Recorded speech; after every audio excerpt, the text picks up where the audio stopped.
و محترم و مکرم سامعین، السلام علیکم ورحمۃ اللہ تعالی وبرکاتہ۔ نحمدہ نصلی و نسلم علی رسولہ الکریم، اما بعد فاعوذ باللہ من الشیطان الرجیم، بسم اللہ الرحمن الرحیم۔ ان اللہ لا يحب الظالمین، وقال النبی صلی اللہ علیہ وسلم الظلم ظلمات یوم القیامہ۔ صدق اللہ العظیم و صدق رسولہ النبی الامین الکریم، ونحن علی ذلک لمن الشاہدین والشاکرین والحمد للہ رب العالمین۔ ادب و احترام کے ساتھ میں ڈھل کر بارگاہ مصطفیٰ کریم صلی اللہ علیہ وسلم میں درود پاک کا ہدیہ پیش کریں۔ اللہم صلی علی سیدنا شفیعنا حبیبنا مولانا محمد بارک وسلم، صلو علیہ صلاۃ و سلام علیک یا رسول اللہ صلی اللہ تعالی علیہ وعلی آلہ وصحبہ اجمعین۔ گزشتہ جمعہ بے فضل ہی تبارک و تعالی اخلاق نبی صلی اللہ علیہ وسلم پر بات چیت کرنے کا شرف حاصل کیا تھا،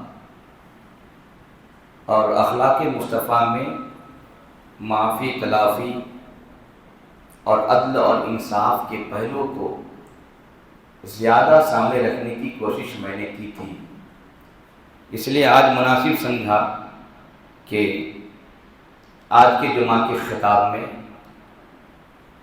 ظلم کی مذمت، ظلم و بربریت کی برائی کیا ہے اسے سامنے رکھوں۔ یاد رہے، مسلمانوں کے نزدیک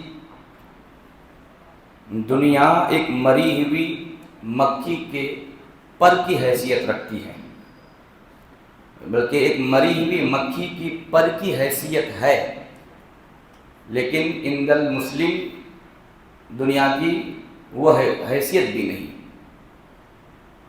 مومنوں کے نزدیک حیثیت آخرت کی ہے، اور یہ دنیا آخرت کے لیے کھیتی ہے۔ یہاں آپ جو بوئیں گے آخرت میں آپ وہی کاٹیں گے۔ لوگ اتنے بے پرواہ اور بے خبر ہیں، سمجھتے ہیں کہ ہم یہاں ظلم کے پہاڑ توڑ دیں گے، پھر آخرت میں اچھی اور سچی نیند سوئیں گے۔ یہ لوگوں کی سوچ ہے آج، جو غفلت کی نیند ہے اور غفلت کی فکر اور سوچ ہے۔ یاد رہے، قیامت میں ذرہ ذرہ کا اللہ حساب و کتاب لے گا،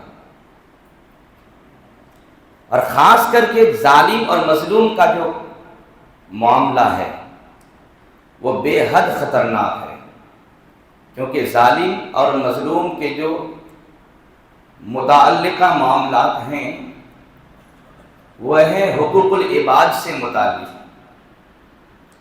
اور بندے کے حق میں اگر آپ نے کمی بیشی کر دی تو قیامت میں حضور پاک صلی اللہ علیہ وسلم کی شفاعت بھی نہیں ہوگی، اور اللہ تبارک و تعالیٰ جو رحم کرم کا معاملہ فرماتا ہے وہ بھی نہیں ہوگا۔ یعنی بندے کے حق میں اگر آپ نے گناہ کیا ہے تو اس گناہ کو معاف کرانے کے لیے نبی کی شفاعت بھی نہیں ہوتی، اور اس گناہ کو اللہ تعالیٰ بھی معاف نہیں فرمائے گا جب تک کہ جس بندے کے حق میں ہم نے ظلم کیا ہے وہ ہمیں معاف نہ کر دے۔ اور قیامت میں معاف کرانا بہت ہارڈ کام ہے۔ اس لیے حدیث پاک کے روشنی میں سناؤں گا، میرے آقا کریم نے ہم اور آپ کو سبق بھی دیا ہے کہ ان آنکھوں کے بند ہونے سے پہلے ہوش کی چادر اوڑھو، آخرت کی تیاری کرو، کیونکہ یہ آنکھیں جب بند ہو جاتی ہیں تو بہت سارے آسانی کے دروازے بھی بند ہو جاتے ہیں، پھر مشکل ہی مشکل ہوگا۔ یہی وجہ ہے کہ ظلم بربریت کے تعلق سے جن احادیث میں میرے آقا کریم نے ہم اور آپ کو سبق دیا ہے، اس میں سب سے پہلے یہی تعلیم اور تاکید کی گئی ہے کہ مرنے سے پہلے جن لوگوں کا تم نے حق مار کے کھایا ہے ان سے معافی لو، یا جو حق تم نے دبا دیا ہے وہ حق ان کو دے دو۔ وہ اگر انتقال کر گئے ہیں تو ان کے وارثین تک پہنچاؤ، اگر ان کے وارثین بھی نہیں ملتے ہیں تو ان کے حق کے مطابق پیسے رقم غریبوں میں تقسیم کرو تاکہ ان کی روح کو اس کا ثواب پہنچ جائے۔ ایسا کر دینے سے معافی یقینی تو نہیں ہے، معافی کی امید ہے۔ تو یہ معاملہ ہو ہی نہیں، اس سے پہلے آپ دنیا ہی میں معاملہ کو مکمل آپ فریش کر لیں۔ صحابہ کرام اور بالخصوص میرے پیارے آقا صلی اللہ علیہ وسلم نے اپنی پوری زندگی میں ظلم سہا اور ظلم نہیں کیا۔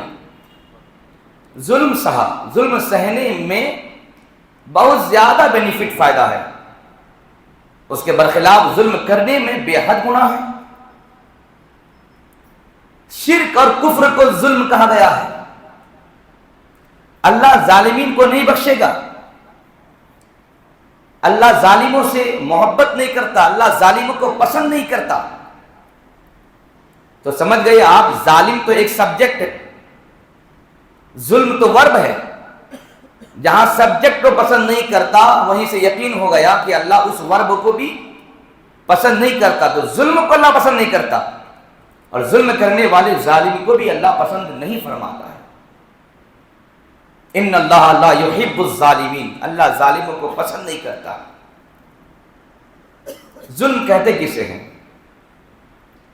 ظلم کے کئی معنی ہیں۔ ظلم کا ایک معنی ہے کسی کے حق کو دبائے بیٹھے رہنا، اور ظلم کا ایک معنی ہے کسی کی آبرو عزت پر حملہ کرنا، اور ظلم کا ایک معنی ہے بلا وجہ، بغیر قصور کے، بغیر قصور، بغیر غلطی کے کسی پر پنشمنٹ یا پھر کسی پر سزا عائد کرنا، یہ ہے ظلم۔ حضور پاک صلی اللہ علیہ وسلم نے اپنے زمانے میں عدل اور انصاف کو قائم کیا ظلم کے خلاف، کیونکہ ظلم گناہ کبیرہ ہے اور یہ شرک ہے، اور چھوٹا موٹا نہیں، عظیم شرک ہے ظلم۔ تو اسی کے خلاف جو کام ہوگا تو وہ عظیم ثواب کا مالک اور حامل ہوگا۔ تو ظلم کے خلاف جو کام ہے وہ ہے عدل اور انصاف۔ عدل اور انصاف یہ بے حد ثواب اپنے دامن میں رکھتا ہے۔ یہی وجہ ہے کہ میرے آقا کریم نے اپنے غیر ہر ایک کے حق میں جو فیصلے کیے وہ درست اور صحیح فیصلے کیے۔ میدان قیامت میں ظالموں کے سامنے اندھیرا ہوگا۔ جہنم کی جو سزا ہوتی ہے نا، تو آپ کو تعجب یہ ہوگا کہ جہنم کی سزاؤں میں سب سے ڈینجر سزا جو ہے وہ کیا ہے؟ کالی آگ کی سزا۔ آپ کو سن کے تعجب ہوگا، آگ جلتی ہے تو روشنی ہوتی ہے، لیکن جہنم میں آگ بھی جلے گی اور اندھیرا ہوگا۔ کالی آگ کی سزا، وہ پھر وہ آگ، یہ آگ نہیں کہ جس کی تپش کو ہم دور سے برداشت نہیں کر پاتے ہیں، وہ تو جہنم ہے۔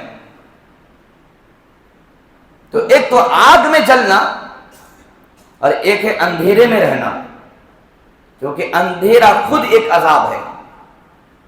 دل کو گھبرانے کے لیے، ڈرانے کے لیے یہ کافی ہوتا ہے کسی آدمی کو کسی بند کمرے میں، اندھیرے کمرے میں آپ بند کر دیجیے، یہ بھی ایک سزا کی ایک قسم ہے۔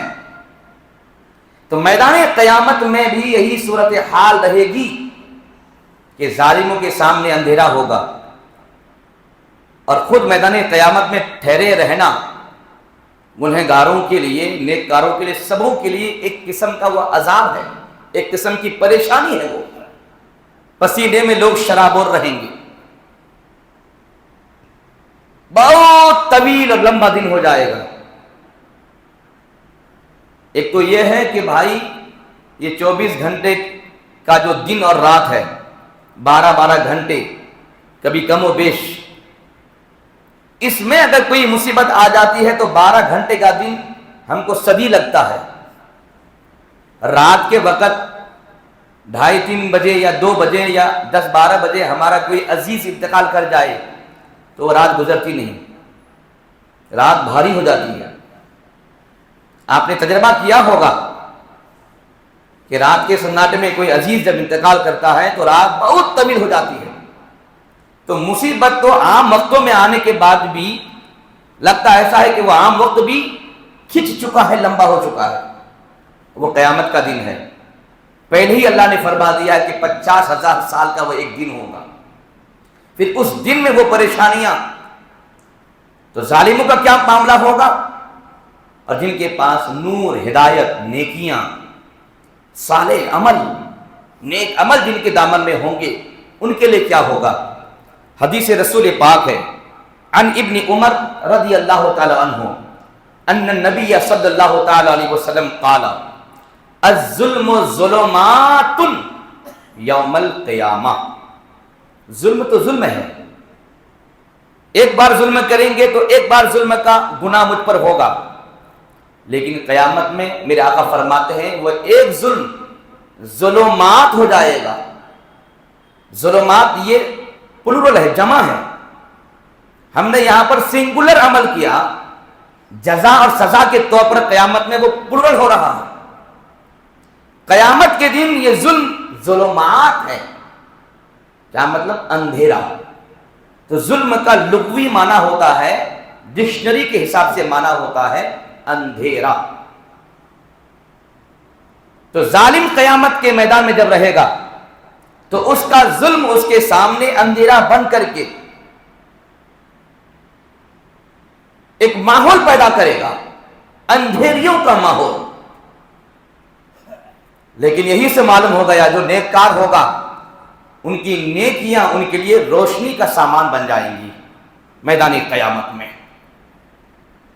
دعا کریں کہ رب قدیر ہمیں نیکیاں ہی کمانے کی توفیق عطا فرمائے، اور کسی کے حق میں ایک ذرہ برابر بھی ظلم سے اللہ ہماری حفاظت فرمائے۔ کیونکہ بھائی ظلم کی بہت ساری صورتیں ہیں۔ صوفیہ فرماتے ہیں اللہ نے یہ جو دل پیدا کیا ہے کس کے لیے؟ صرف اللہ سے محبت کرنے کے لیے، اور اللہ جہاں جہاں جس چیز سے محبت کرتا ہے ان چیزوں اور ان جگہوں سے محبت کرنے کے لیے۔ اگر اس دل نے آوارہ گردی کی، ان محبوب جگہوں کو چھوڑ کر کہیں اور دل لگا لیا، یہ ظلم ہے۔ اس پیشانی کو اللہ نے بنایا ہے اپنی بارگاہ میں جھکانے کے لیے، اگر ہم نے اس پیشانی کو کہیں اور جھکا لیا ظلم ہے۔ انسان کو اللہ نے پیدا کیا، جن کو اللہ نے پیدا کیا عبادت کے لیے۔ اگر یہ انسان یہ جن اللہ کی عبادت نہیں کرتا، ظلم کرتا ہے۔ یہ دولت، یہ دھن، یہ زمین، یہ آسمان سب اللہ کے ہی ہے۔ اگر ہماری جیب میں آج کوئی رقم ہے اللہ کی ہے،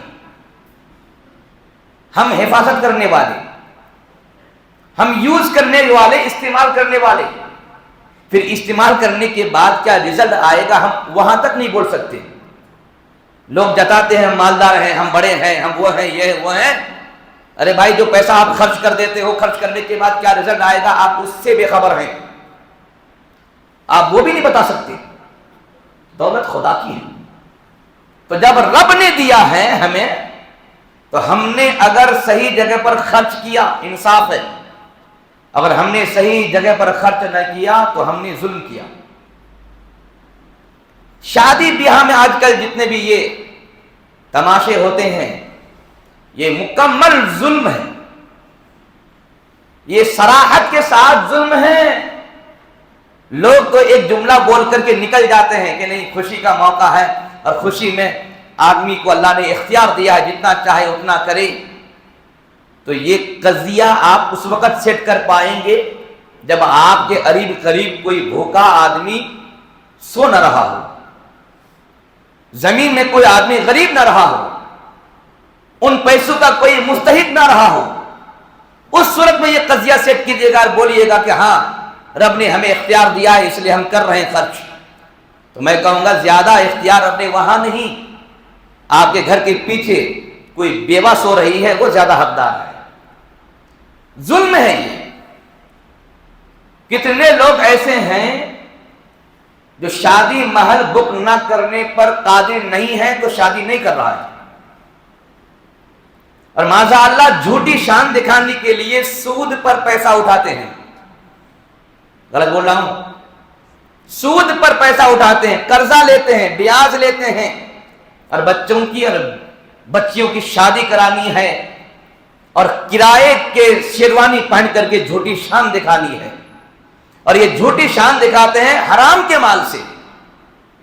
میں پوچھتا ہوں کہ رسول پاک صلی اللہ علیہ وسلم نے جن کی محبت کا، جن کی سنت پر عمل کا ہم دم بھرتے ہیں، کیا اس پیغمبر نے ہمیں یہی سکھایا تھا؟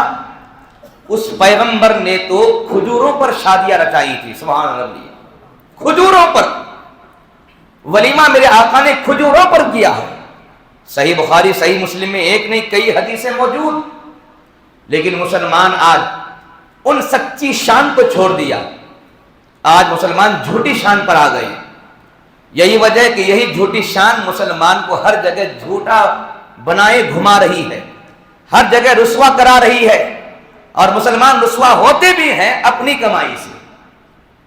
اللہ کی پناہ، تو اس طریقے سے بے جا خرچ کرنا ناجائز بھی ہے اور ظلم ہے۔ اللہ نے ماں باپ ہمیں اس لیے دیے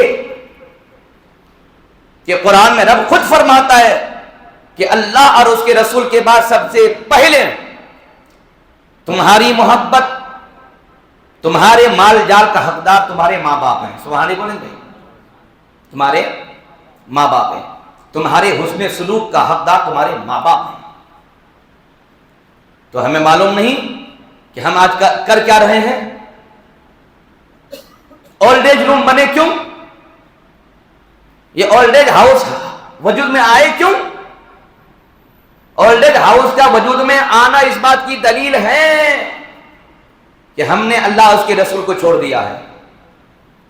یہ پہچان ہے، یہ نشانی ہے کہ ہم نے ماں باپ کو چھوڑا ہے۔ یہ ظلم ہے۔ وضع الشیء علی غیر محلہ، یہ ظلم کی ڈیفینیشن انٹو عربک، یعنی جس چیز کو جہاں رکھنا ہے وہ انصاف، اگر اس چیز کو آپ نے وہاں نہیں رکھا دوسری جگہ رکھ دیا، یہ ہے ظلم۔ تو آپ سمجھ گئے ہوں گے کہ اس ڈیفینیشن، اس تعریف نے ہماری آپ کی زندگی کے سارے اعمال کو گھیر لیا کہ ہمیں کیا کرنا ہے اور کیا نہیں کرنا ہے۔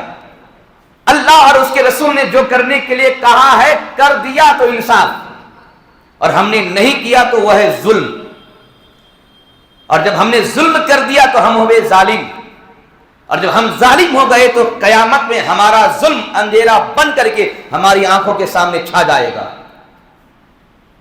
تو آپ سمجھ سکتے ہیں کہ وہ بھیانک دن ہمارے لیے مزید بھیانک بن کر کے سامنے آئے گا۔ یہ ظلم و بربریت، لوگ کیا سمجھتے ہیں کہ کسی کو چاقو مارنا ہی ظلم ہے، کسی کو شوٹ کر دینا ہی ظلم ہے۔ ہاں بے شک ظلم ہے، اور وہ بڑا ظلم ہے، لیکن کسی غریب کی کٹیا کو اجاڑ کر کے اپنی فیکٹری بنانا یہ بھی ظلم ہے، کسی غریب کے زمین کو اپنی طاقت اور اپنی پاور کو یوز کر کے حاصل کر لینا یہ بھی ظلم ہے، اور یہ بھی میں کیا بول رہا ہوں، یہ بھی بہت بڑا ظلم ہے۔ حدیث پاک میں آیا اگر کسی نے کسی کی ایک بالش زمین، اس کو ایک بالش بولتے ہیں، یہ ایک بالش زمین کسی نے کسی کی اگر دبا لیا، ہوتا ہے نا گھر بناتے بناتے آدمی کا حرص، آدمی کی لالچ، اتنا کمرہ بس نہیں ہو رہا ہے، اب سرکاری روڈ ہے، اب روڈ تک دبائے گا، گلی ہے تو گلی تک دبائے گا۔ یہ حالات ہیں، خالی کیا اپنا یہ 60-70 سالہ روم، اس کو کشادہ کرنے کے لیے اب کیا کر رہا ہے؟ دوسرے کی زمین کو پیڑ رہا ہے، دوسرے کی زمین پر اپنی اینٹ چڑھا رہا ہے. یہاں تو کشادگی کر رہا ہے اور قبر کو تنگ کر رہا ہے، قبر کو تنگ کر رہا ہے. کتنی بے وقوفی ہے اس آدمی کی جو ایک معمولی زندگی کا ایک چھوٹا روم تنگ کرنے کے چکر میں ایک ابدی اور قیامت تک رہنے والا جو روم ہماری قبر ہے، ہم کو اس کی کوئی فکر نہیں. یہ اکثر چلتا ہے. جب گھر بناتے ہیں تو اپنی زمین پر بنانا چاہیے، لیکن صبر نہیں ہوتا، دباتے ہیں لوگ. میرے آقا فرماتے کسی نے ایک بالش، یہ ایک بالش کیوں کہا میرے آقا نے؟ کیونکہ اکثر ہے یہ، اس گناہ میں اکثر لوگ شامل اور شریک ہیں، اس لیے اکثر کو بیان کیا جاتا ہے. کسی کے پلاٹ کو ہی غصب کر لینا، ڈکیتی کر لینا، یہ کم لوگ ہوتے ہیں، وہ مافیاؤں کا کام ہوتا ہے. سب مافیا نہیں ہوتے، لیکن عام لوگ اس گناہ میں ہیں، عام لوگ اس گناہ میں ہیں. اس لیے میرے آقا نے اس کا ذکر کر دیا. تو جب اتنی زمین اگر کسی کی ہم لے لیں تو جس نے اتنی لی ہے، اتنے میں اتنا گناہ، جس نے پوری زمین ہڑپ لیا اس کا کتنا گناہ ہوگا؟ میرے آقا فرماتے حدیث ہے، کسی نے اگر ایک بالش زمین کسی کی غصب کر لیا، قبر میں جب وہ جائے گا تو اس ایک بالش زمین کو رب قدیر 7ویں زمین تک، اتنی ہی زمین 7ویں طبق تک اس زمین کو اٹھائے گا اور اس کو ہار بنائے گا، اور ہار بنا کر کے اس ظالم کے گلے پہ ڈال دے گا. ایک ٹوکری مٹی کا بوجھ ہم جب اپنے سر پہ لیتے ہیں، پسینہ آ جاتا ہے صاحب، پسینہ آ جاتا ہے، لیکن یہ 7ویں طبق تک اس زمین کو رب قدر اٹھا کر توق بنا کر اس آدمی کے گلے میں ڈال دے گا. تو یہ 60-70 سالہ، یہ 50-40 سالہ آرام کے تحت، آرام کے حوالے سے کیسی دانش مندی ہے کہ آپ اتنے بڑے عذاب کو اپنے سر پہ لے لیں. اور یہ ایسا ہے گناہ کہ آپ یہ سوچیں گے کہ نہیں، نبی شفاعت تو کرنے والے ہے ہی ہیں، قیامت میں حضور شفاعت نہیں کریں گے.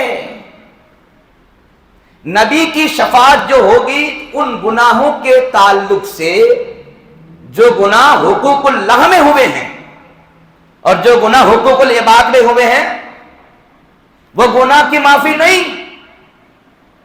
لوگ بھول میں ہیں، غلطی میں ہیں، غلط فکر میں ہیں. کیا سمجھتے ہیں کہ مافیا ہوں، بہت زمین لے لیا میں نے، لوگوں کی حج کر لوں گا، کعبے پر ایک نگاہ پڑے گی سارے گناہ دھل جائیں گے. غلط فکر، غلط سوچ. کعبہ دیکھنے سے بھی یہ گناہ نہیں مٹنے والا، کعبے کی دیوار پر نظر پڑنے سے بھی یہ گناہ نہیں دھلنے والا. یہ حقوق العباد کا گناہ ہے، یہ بندے کی زمین ہے، بندہ معاف کرے گا تبھی جا کے اللہ معاف فرمائے گا. یہی وجہ ہے، دیکھیے گا کہ حج عمرہ بھی آج کل فیشن ہے، حج عمرہ بھی آج کل فیشن ہے. حرام کے پیسے میں حج عمرہ تو لوگ بہت جلدی کر لیتے ہیں. یہ بھی ان کی غلط سوچ ہے، سمجھتے ہیں کہ میں نے حرام کے پیسے سے حج عمرہ کر لیا تو بالکل ماں کے پیٹ سے آج ہی پیدا ہوا دھل کے آ گیا. نہیں، قیامت تک نہیں ہو سکتا. یہ حالات ہیں آج. اللہ کی پناہ، اللہ کی پناہ. سنیں حدیث پاک، ان ابی موسیٰ قال قال رسول اللہ صلی اللہ علیہ وسلم ان اللہ لا یملی الظالم حتی اذا اخذہ لم یفلتہ ثم قرأ وکذالک اخذ ربک اذا اخذ القرى وہی ظالمہ الآیہ. صحیح بخاری صحیح مسلم کی یہ حدیث. راوی حضرت ابو موسیٰ اشعری رضی اللہ عنہ. میرے آقا کریم سرور کون و مکان صلی اللہ علیہ وسلم نے ارشاد فرمایا کہ بے شک اللہ تبارک و تعالی ظالم کو ڈھیل دیتا ہے. ظالم کو ڈھیل دیتا ہے. ڈھیل سمجھتے ہیں نا، ڈھیل دیتا ہے، ظالم کو چھوڑ دیتا ہے کچھ دنوں کے لیے، مہلت دیتا ہے۔ یہ مہلت دینا یہ اللہ کا کرم ہے، سبحان اللہ بولے بھائی، یہ اللہ کا کرم ہے۔ کیوں؟ یہ مہلت توبہ کے لیے ہے، یہ مہلت بیکنگ واپسی کے لیے ہے۔ راستے سے ٹریک سے نکل گئے ہو تم، جو اسلام کا ٹریک ہے اس سے تم نکل گئے ہو، رائٹ پاتھ سے نکل گئے ہو، واپس آؤ، واپس آؤ۔ اللہ چاہے تو فوراً اس کو عذاب گرفتار فرما دے، لیکن نہیں، مہلت دیتا ہے۔ بے شک اللہ تعالیٰ ظالموں کو مہلت دیتا ہے، آؤ واپس آ جاؤ۔ لیکن جب اس کا دل دردہ اور مضبوط ہو جاتا ہے ظلم کے حوالے سے، یہ سمجھتا ہے کہ نہیں بھائی ہمارے ظلم کے خلاف کوئی نہیں آنے والا، پھر اس کے بعد ایسی ایسی کہانیاں جنم دیتا ہے کہ انسانیت شرمناک ہو جاتی ہے، شرمسار ہو جاتی ہے۔ تو ایسے موقع پر اللہ پکڑتا ہے ظالم کو، ایسے موقع پر اللہ جب پکڑ لیتا ہے تو پھر اللہ کی گرفت سے، اللہ کی پکڑ سے کوئی اسے چھڑانے والا نہیں ہے۔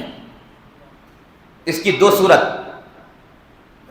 اگر کوئی مسلمان ظالم ہے، اللہ نے اس کی گرفت کر لیا، اس کو پکڑ لیا، جس ظالم کو اللہ جتنی جلدی پکڑے گا وہ اتنا خوش نصیب ہے، سبحان اللہ، وہ اتنا خوش نصیب ہے۔ اور جس ظالم کو پکڑنے میں اللہ زیادہ تاخیر فرماتا ہے وہ اس کے لیے اتنی مصیبت ہے۔ یہ مسلمانوں کے لیے، مسلمان اگر کوئی ظالم ہے اللہ گرفت فرماتا ہے، اور گرفت فرمانے کا مطلب دنیا میں رسوا کر دیتا ہے، دنیا میں کیفر کردار تک پہنچا دیتا ہے، بری بیماری میں مبتلا ہوتا ہے، برے حالات میں آ جاتا ہے، تو یہ بھی اس کے لیے رحمت ہے کہ ان مصیبتوں کو دیکھ کر رب قدیر اس ظالم کے گناہوں کو، اس کے بوجھ کو ہلکا کرنا چاہتا ہے۔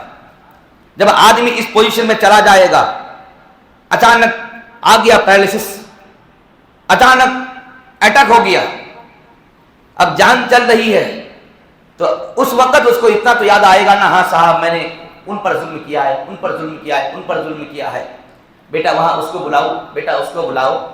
تو ہر ایک کو بلا بلا کر کے معافی مانگنے کا چانس اس کے پاس رہتا ہے۔ یہ ہے مسلمانوں کے لیے۔ لیکن کوئی کافر اگر ظالم ہے تو رب قدیر جب اسے گرفت کرتا ہے، اپنی پکڑ میں لے کر کے اس پر مصیبت ڈالتا ہے، تو یہ مصیبت اس کی گناہوں کو دھلتی نہیں، بلکہ قیامت میں قبر میں اس پر کیا سزا ہوگی وہ تو فکس ہے۔ دنیا ہی میں اگر اللہ گرفت فرماتا ہے تو یہ ایکسٹرا سزا اس پر عائد ہو جاتا ہے، یہ کافروں کے حوالے سے۔ لیکن مسلمان اگر ظالم ہے اور رب نے اس کی گرفت کر لیا ہے تو اس کے لیے بہتر بات ہے کہ گرفت کر کے رب قدیر نے اس کو موقع دیا کہ دیکھو اپنے بازوؤں پر بہت تجھے غرور و گھمنڈ تھا، آج تم اس طرح کمزور ہو گئے ہو، معافی مانگ سب سے۔ اگر معافی مانگ لیتا ہے اور جس کے حق میں اس نے ظلم کیا ہے اس نے معافی دے دیا ہے تو بلے بلے، معاملہ مکمل طے، رب کی معافی بھی اس کے حق میں مفید، اور قیامت میں پھر یہ ظلم اس کے آگے اندھیرا بن کر کے ان کی آنکھوں میں نہ چھائے گا، پھر اس کی نیکیاں آئیں گی، اور رب قدیر کے کرم اور برکت سے وہ نیکیاں ان کے سامنے ایک نور کا ماحول پیدا فرما دیں گی۔ سنیں اب، ان ابن عمر ان النبی صلی اللہ علیہ وسلم لما مر بالحجر قال لا تدخلوا مساکن الذین ظلموا انفسهم الا ان تكونوا باکین ان یصیبکم ما اصابهم ثم قنع راسه واسرع السیر حتى اجتاز الوادی، متفق علیہ، صحیح بخاری صحیح مسلم کی یہ حدیث۔ غزوہ تبوک کے موقع پر، یہ وہ غزوہ ہے جس غزوے کے موقع پر مکہ شریف مدینہ شریف میں قحط سالی آئی ہوئی تھی، اناج وغیرہ منڈیوں میں ملتا نہیں تھا، برے حالات تھے۔ اسی غزوہ کے تیاری کے موقع پر ہم سب کے پیارے آقا صلی اللہ علیہ وسلم نے دین پر خرچہ کرنے کے تعلق سے صحابہ کو ابھارا۔ اسی میں حضرت عثمان غنی رضی اللہ عنہ کھڑے ہو کر عرض کیے کہ سرکار 300 اونٹ اس پر گلے کے ساتھ، سبحان اللہ بولے بھائی، خالی اونٹ نہیں، 300 اونٹ اس پر گلے کے ساتھ میں راہ خدا میں دے رہا ہوں۔ حضرت عبد الرحمن ابن عوف رضی اللہ عنہ اپنے آستینوں میں سونے کے سکے اور چاندی کے سکے بھر کے لے کے آئے، غالباً 10,000 یا 4,000 سکے تھے، سبحان اللہ بڑے بھائی، اور لا کر کے ایسے آستین لا کے نبی پاک کے سامنے لا کے کھول دیے۔ تو یہ وہ سچویشن ہے۔ غزوہ تبوک جب حضور پاک صلی اللہ علیہ وسلم جا رہے تھے تو ایک جگہ ہے مقام ہجر۔ ہجر یہ کون جگہ ہے؟ یہ حضرت صالح علیہ السلام جن کی اونٹنی کی پونچھ اس کی قوم نے کاٹ دیا تھا، اور اللہ نے فرمایا تھا وہ اونٹنی اللہ کی ہے، سبحان اللہ علیہ بھائی، وہ اونٹنی اللہ کی ہے۔ تو حضرت صالح علیہ السلام کی قوم، جس کو قوم سمود کہتے ہیں، یہ بہت بگڑی ہوئی قوم تھی۔ اس قوم پر جس جگہ میں اللہ نے عذاب نازل کیا تھا اس ایریا کا نام ہے مقام ہجر۔ مقام ہجر۔ تو غزوہ تبوک جاتے وقت جب حضور پاک کا گزر اس جگہ سے ہوا، مقام ہجر سے ہوا، قال لا تدخلوا مساکن الذین ظلموا انفسهم، تو حضور نے اعلان کیا صحابہ اکرام کو کہ یہ مقام ہجر ہے، یہاں پر اللہ کا عذاب نازل ہوا ہے قوم سمود پر، تو کوئی بھی یہاں پر ٹھہرنا نہیں۔ لا تدخلوا مساکن الذین ظلموا، جن لوگوں نے ظلم کیا تھا اپنے آپ پر۔ ارے بھائی، کسی کو مار دینا، یہ جہاں اس پر ہم نے ظلم کیا وہیں ہم نے اپنے آپ پر بھی ظلم کیا۔ کیوں کریں؟ اس لیے کہ بھائی میں اگر آپ کا ہاتھ لے کر کے آپ کے انگارے میں ڈال دوں، آپ پسند کریں گے؟ کریں گے پسند نہیں کریں گے آپ، کہ بھائی میں اپنا ہاتھ کیوں جلاؤں؟ تو کسی کو مارنا، اپنے آپ کو آگ میں ڈالنا ہے تو اپنے آپ پر ظلم نہیں ہوا؟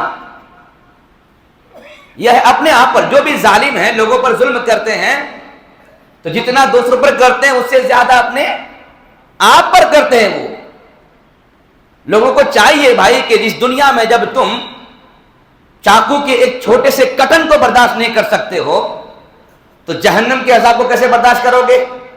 اگر وہ برداشت نہیں کر سکتے ہو تو کسی کو چاقو کیوں مارتے ہو؟ آدمی اگر یہ فکر کر لے، یہ سوچ لے، تو کسی پر انگلی اٹھائے گا، ہاتھ تو دور کی بات، انگلی تک نہیں اٹھائے گا۔ لیکن مسلمانوں میں یہ فکر نہیں ہے۔ عرض کر رہا تھا تو میرے آقا نے فرمایا لا تدخلوا مساکن الذین ظلموا انفسهم، جن لوگوں نے ظلم کیا تھا ان لوگوں کے گھروں میں داخل مت ہونا، الا، ہاں مطلب کیا؟ اسی ایریا سے تو جانا ہی ہے، راستے میں پڑتا ہے، وہ جانا ہی پڑے گا اسی ایریا سے، تو بچنا کیسے؟ تو حضور پاک نے فرمایا ٹھہرنا نہیں، گزرنا تو پڑے گا ہی کیونکہ راستہ وہی ہے۔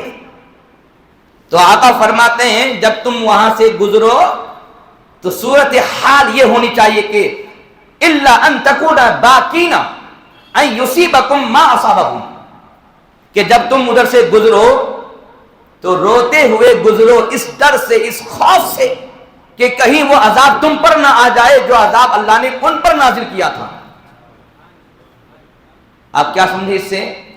کہ جس جگہ پر اللہ کا عذاب نازل ہوتا ہے ایک بار، تو قیامت تک وہ جگہ نحوست والی ہو جاتی ہے، عذاب والی ہو جاتی ہے، وہاں اب رحمت نہیں برسے گی۔ اور جس جگہ اللہ ایک بار رحمت نازل کر دیتا ہے تو قیامت تک وہاں پر عذاب نہیں آنے والا۔ یہیں سے صوفیہ فرماتے ہیں انبیاء اور اولیاء کے جو مزارات ہیں یہ وہ جگہ ہیں کہ اللہ نے وہاں پر رحمت برسا دیا ہے۔ اللہ نے وہاں پر رحمت برسا دیا ہے کہ دیکھو جہاں پر اللہ نے عذاب نازل کیا تھا، حضور کا گزر ہوا، اپنے فالورز کو فرماتے یہاں ٹھہرنا نہیں، تو ظلم کی جگہ میں نہ ٹھہرا جائے، عذاب کی جگہ میں نہ ٹھہرا جائے، اور جہاں عدل اور انصاف کی جگہ ہو، جہاں پر رحمت خداوندی کی جگہ ہو، یہیں سے معلوم ہو گیا کہ وہاں پر ٹھہرا جائے۔ سبحان اللہ۔ کیوں؟ کیونکہ حضور نے کہا، فرمایا نا کہ ہاں گزرنا تو پڑے گا، مگر جب گزرو تو اس طرح کہ تم روتے ہوئے گزرو، اس خوف سے کہ کہیں وہ عذاب تم کو نہ آ جائے، تو وہی رحمت کی جگہ میں جاؤ تو وہاں پر مسکراؤ، اس انعام کی خوشی میں مسکراؤ کہ جو انعام اللہ نے ان پر کیا کہیں ہم پر نہ ہو جائے۔ یہ حدیث پاک کا ایک مفہوم تھا جو میں نے آپ کو سنا دیا۔ اس کے بعد سنیے نبی پاک کا عمل کیسا رہا۔ ثم تنع راسہ، پھر حضور پاک نے اپنے سواری پر اپنے سر کو جھکایا، واسرع السیر، اور تیز رفتاری کے ساتھ آپ وہاں سے نکلے، حتی اجتاز الوادی، یہاں تک کہ آپ وادی کو پار کر گئے۔ تو آپ نے دیکھا کہ جہاں لوگوں نے ظلم کیا تھا وہیں پر اللہ نے اس کی گرفت فرمائی، عذاب نازل کیا۔ تو جب اس عذاب کی جگہ کے ساتھ نبی پاک کا یہ معاملہ ہے تو پھر ایسے ظالموں کے ساتھ حضور کا کیا معاملہ ہوگا؟ سوچنے اور سمجھنے کی بات ہے کہ حضور نگاہ کرم ایسے ظالموں پر نہیں فرمائیں گے۔ کیوں؟ جب اللہ ظالموں سے محبت نہیں کرتا ہے تو اللہ کا محبوب ایسے ظالموں سے کیسے محبت فرمائے گا؟ اس لیے نبی پاک کی شفاعت کی امید پر آپ ظلم کریں تو آپ غلط راستے میں ہیں، کیونکہ ہمارے حضور کی جو شفاعت ہوگی ظالموں کے حق میں نہیں ہوگی، یا جو ظالموں نے ظلم کر کے جو گناہ کمایا ہے ان گناہوں کی بخشش کے لیے نبی پاک شفاعت نہیں فرمائیں گے۔ آئیے حدیث پاک اور سنیں۔ ان ابی ہریرہ قال قال رسول اللہ صلی اللہ علیہ وسلم من کانت لہ مظلمۃ لاخیہ من ارضہ او شیء فل یتحللہ منہ اليوم قبل ان لا یکون دینار ولا درہم ان کان لہ عمل صالح اخذ منہ بقدر مظلمتہ وان لم یکن لہ حسنات اخذ من سیئات صاحبہ فحمل علیہ، رواہ البخاری۔ واہ، یہ حدیث سنیے، کلیجہ منہ کو آ جائے گا۔ لوگ اتنے آسانی سے زندگی گزار لیتے ہیں۔ سنیے سنیے صاحب، حضرت ابو ہریرہ کی روایت کردہ حدیث، میرے آقا کریم نے ارشاد فرمایا، جس آدمی نے اپنے بھائی کے ساتھ ظلم کیا ہے، ظلم کیا کیا ہے؟ تو جو ہلکی پھلکی چیزوں کے ساتھ ظلم ہوتے رہتا ہے، میرے آقا نے ان کو شمار کرایا۔ آقا فرماتے ہیں من عزہ اور شیء، جیسے کہ کسی مسلمان بھائی کی عزت سے کھیلنا، اور شیء یا اس کی کسی چیز کو جبرن لے لینا۔ اگر کسی کے حق میں یہ والا ظلم اپنے بھائی کا ہے تو آقا فرماتے ہیں فَلْيَتَحَلَّلْ مِنْهُ الْيَوْمِ، اس آدمی کو چاہیے کہ وہ آج ہی اس بھائی سے معافی مانگ لے۔ اس آدمی کو چاہیے کہ آج ہی وہ اس بھائی سے معافی مانگ لے، قبل اللہ یکون دینار ولا درہم، اس سے پہلے کہ اس کے پاس نہ دینار رہے نہ درہم رہے۔ اس کا کیا مطلب؟ اس کا مطلب قیامت کا دن، کہ قیامت کے دن نہ دینار ہے نہ درہم ہے جیب میں، کہ ہم اس کے ہاتھ میں دے دیں گے بھیا آپ پر ظلم میں نے کیا تھا، یہ لو اور معاف کر دو، یہ تو چلے گا نہیں۔ لیکن آج درہم بھی ہے اور دینار بھی ہے، بیلنس بھی ہے، سب کچھ ہے۔ تو جس کے ساتھ ہم نے ظلم کیا ہے تو آج معافی ممکن ہے۔ کیسے ممکن ہے؟ پیسہ دے کر، کہ آپ کا میں نے یہ حق مارا تھا، اس کی یہ قیمت بنتی تھی، آپ کو میں قیمت دے رہا ہوں، برائے مہربانی معاف فرمائیں۔ درہم و دینار آج ہے، اس سے پہلے کہ تمہارے پاس درہم بھی نہ رہے اور دینار بھی نہ رہے، اس سے پہلے آج ہی معافی مانگ اپنے بھائی سے۔ اللہ اکبر۔ اب کیا ہوگا بعد میں؟ فرماتے ہیں جب قیامت کا دن آئے گا اور آدمی ظالم ہے، کھڑا ہے، اب اس کے سامنے مظلوم لوگ بھی کھڑے ہیں، اللہ فرمائے گا ان مظلوموں کو ان کے ظلم کا بدلہ دے، بدلہ دے۔ تو میرے آقا کہتے ہیں ان کان لہ عمل صالح اخذ منہ بقدر مظلمتہ، اگر ظالم کے پاس اکاؤنٹ میں اور کچھ نیکیاں اگر ہیں اور مظلوم سامنے کھڑا ہے تو جس ڈگری کا ظلم وہ کیا تھا اس ڈگری کے حساب سے کتنی نیکیاں بنتی ہیں، وہ نیکیاں اس ظالم کے اکاؤنٹ سے لے کر اللہ تعالیٰ اس مظلوم کو دے دے گا۔ اللہ بڑی، اللہ بڑی، اللہ اکبر، دے دے گا۔ اور اگر اس ظالم کے پاس کوئی نیکیاں ہے ہی نہیں، فل گناہ لے کر کے گیا ہے قیامت میں، تو پھر کیا ہوگا؟ تو اس مظلوم کے اکاؤنٹ میں اگر کوئی گناہ ہے تو اس ظلم کے تناسب سے جتنا گناہ بنتا ہے مظلوم کا گناہ ظالم کے سر پہ لاد دیا جائے گا۔ لو پھنسا معاملہ، نا پھنسی کی نہیں پھنسی گاڑی، اب بولے قیامت میں کہاں نکلیں گے آپ؟ تو چند دن کی جھوٹی شان دکھانے کے لیے اے مسلمان کیوں ظلم کرتے ہو، کیوں کسی کا حق دبا کے کھاتے ہو؟ یہ چند گھنٹے کی لذت ہے، یہ چند منٹ کی لذت اور آرام پسندی آپ نے اختیار کر رکھی ہے، اس کی کوئی حیثیت نہیں۔ بھائی جب جنت اللہ نصیب فرمائے گا، ہم آج دل میں چاہتے ہیں تو کوئی ہمارے گھر میں لا کے نہیں دیتا، ہمارا دل چاہتا ہے، گاڑی نکالنی پڑتی ہے، کک مارنا پڑتا ہے، آسان زمانہ ہے، سیلف مارنا پڑتا ہے، جانا پڑتا ہے، خریدنا پڑتا ہے، پکانا پڑتا ہے، بہت ساری پروسیسنگ ہے صاحب، تب جا کے اس دل کی خواہش کو ہم پوری کر پاتے ہیں۔ لیکن جنتی جب جنت میں جائے گا، خالی اس کے دل میں ایک فکر آئے گی، اللہ کے فرشتے حاضر رہیں گے، سبحان اللہ بھائی، جو چاہے گا رب اسی وقت حاضر کرا دے گا۔ تو اس جنت کی لالچ میں رہیں۔ یہ دل ہے، اس دل کا دو ٹکڑا ہے، ایک پر شیطان کا قبضہ ہے، یہ رب نے دیا ہے، اس لیے شیطان حاوی رہتا ہے، ہماری نسوں میں شیطان دوڑتے رہتا ہے۔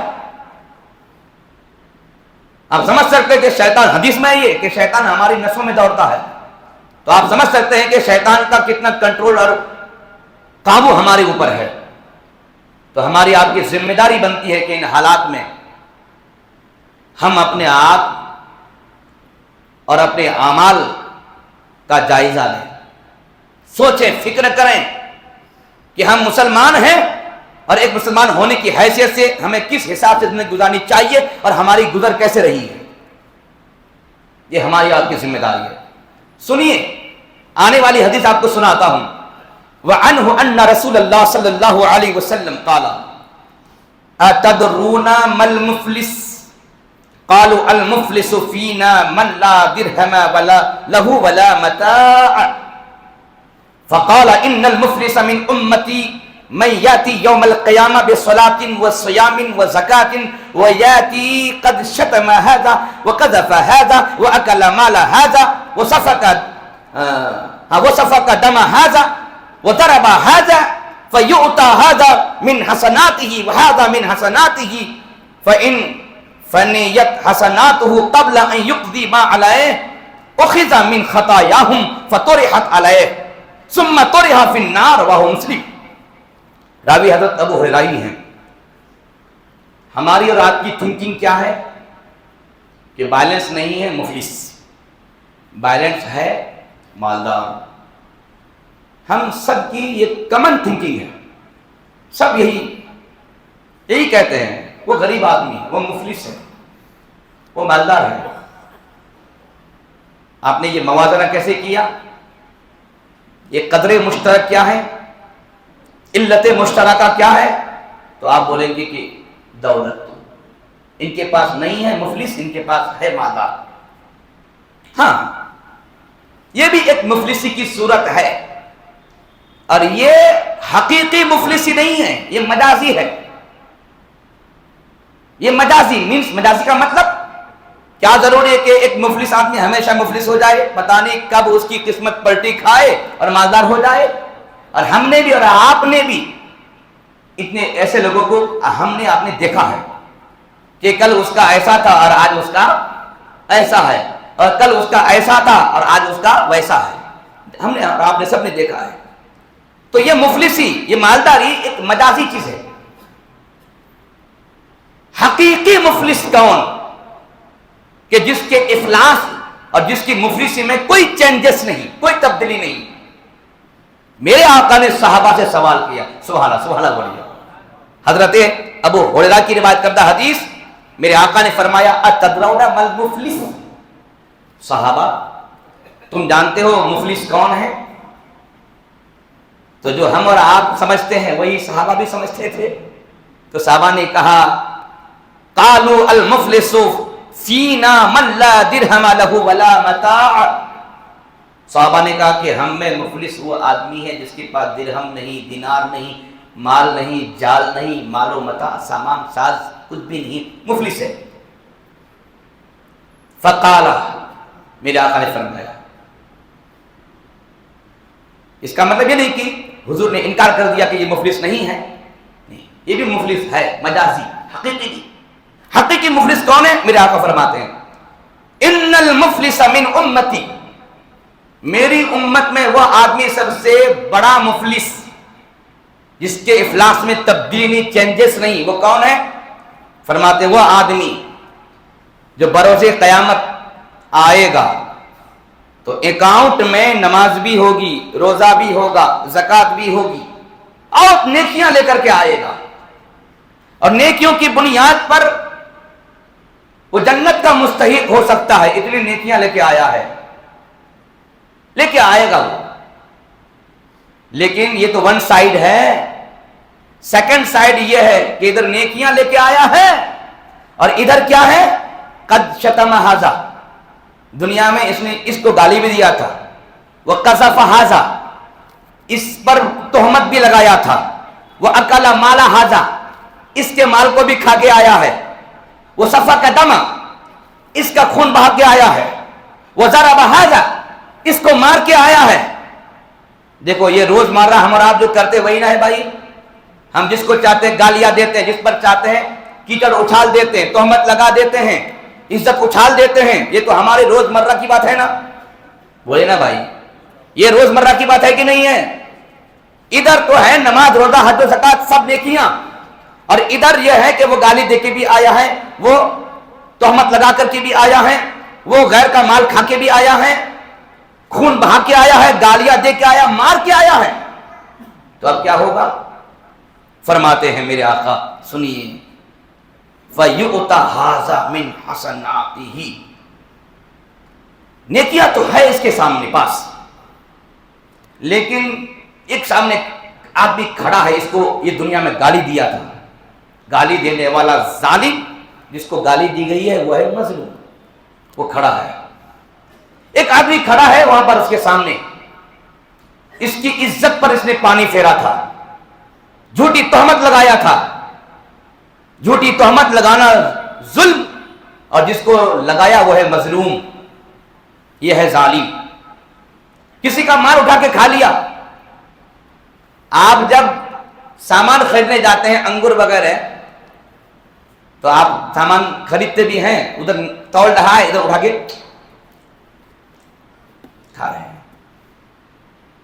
مسلمان اتنا بے حیا ہو سکتا ہے؟ بولیے آپ، ایک مسلمان اتنا بے غیرت ہو سکتا ہے؟ ٹھیلا لگا کے بیچارہ بیچ رہا ہے، یہ ٹھیلا اس کی مفلسی کی ثبوت ہے، اس کے غریب ہونے کی بین دلیل ہے. لیکن یہ روبدار بے شرم بے حیا ہاتھ کی جی تولوا رہا ہے، پاؤ کی جی کھا رہا ہے. میں غلط تو نہیں بول رہا ہوں؟ یہ روز مرہ چل رہا ہے یہ. تو آپ کیا سمجھتے ہیں کہ ہم نے ایک دانہ اٹھا کے کھا لیا تو کمال کر دیا؟ قیامت میں اس کا بھی حساب ہوگا. آپ اس کو کھانے کی بنیاد پر ظالم ہوئے، وہ بیچارہ ہوا مظلوم. چھوڑے گا نہیں قیامت میں. یاد رکھیے گا. ای من اکلا، یا ہے حدیث میں میرے آقا فرماتے وہ اکلا مالا ہذا، اور اس کے مال کو کھایا. تو مال کا تھوڑا مطلب کہ گڈاؤن کھائے گا تو ہی مال. ایک انگور بھی مال ہے، ایک کھجور کا دانہ بھی مال ہے. یہ سب لوگ اس کے سامنے کھڑے رہیں گے. نیکیاں تو اس بات کا حقدار ہیں کہ آدمی جنت جائے، لیکن یہ لوگ، ان لوگوں کے حقوق ان پر جو ہیں اب حقوق دلائے جائیں گے. میرے آقا فرماتے ہیں فَيُقْطَعْ هَذَا مِنْ حَسَنَاتِي هَذَا مِنْ حَسَنَاتِي هَذَا مِنْ حَسَنَاتِي هَذَا مِنْ حَسَنَاتِي. جس کے ساتھ جو ظلم کیا ہے، ظلم کے تناسب سے اس صاحب کی نماز کی نیکیاں، روزے کی نیکیاں وغیرہ وغیرہ کی نیکیاں لی جائیں گی اور بیچارے مظلوم کو دی جائیں گی. فَإِنْ فَنَيْتَ حَسَنَاتُهُ، چکاتے چکاتے چکاتے چکاتے جب اس کی نیکیاں ختم ہو جائیں گی. آیا تھا نیکیاں لے کر، اللہ اکبر، سوچنے کی بات ہے. اب چکاتے چکاتے کوئی نیکی باقی نہیں. فَإِنْ فَنَيْتَ حَسَنَاتُهُ قَبْلَ أَنْ يُقْضِيَ مَا عَلَيْهِ، ابھی جو ان پر ذمہ داریاں ہیں، جو قرضہ ہے ان مظلوموں کا قرضہ، اب ان قرضے کی ادائیگی کے لیے اب اس کے پاس مال نہیں، سب فنا ہو گیا. اب نیکیاں نہیں ہیں، فنا. تو کیا کریں گے اب؟ تو اخذ من خطاياهم فطرحت علیہم، تو ان مظلوموں کے اکاؤنٹ میں اگر کوئی گناہ ہو، خطا ہو، تو جتنا باقی ہے اس کے تناسب سے وہ خطا لی جائے گی اور ظالم کے سر پر لاد دی جائے گی. ثم طرح فی النار، پھر اسے جہنم میں دھکیل دیا جائے گا. یہ ہے سب سے بڑا مفلس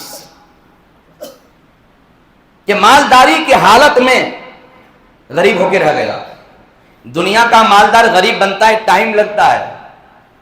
غریب مالدار بنتا ہے، ٹائم لگتا ہے.